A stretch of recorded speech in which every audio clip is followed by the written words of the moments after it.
is like silence, ghosting. There's astrology behind why this is happening and being amplified right now by the current transits. At the end of May, we just had Saturn move into Aries and join Neptune, which had previously moved into Aries a few weeks prior. Saturn in Aries, you would think, would be a wake-up call to men, and I think it is going to be once it surpasses Neptune. Because Neptune moves more slowly than Saturn, Saturn eventually is going to pass Neptune, but they are going to move pretty closely together for the next 8 months. They're going to be together in the sign of Aries until around September, when they will retrograde back into Pisces after that point, and then they will meet up again together at 0 degrees of Aries on February 20th.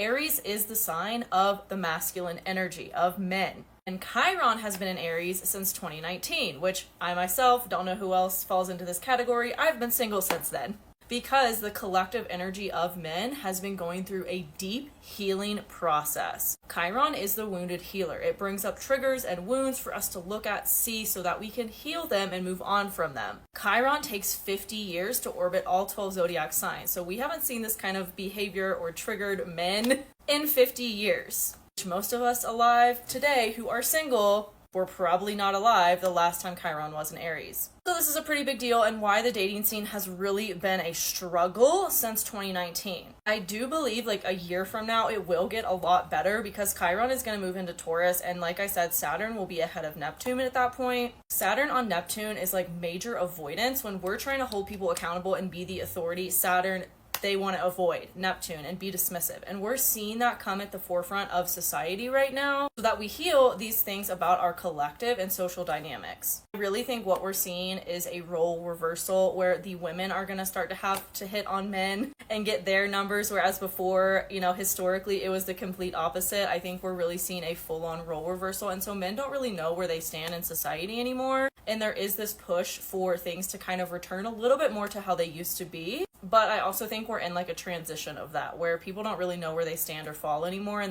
we're all still trying to figure it the fuck out. And it's so frustrating.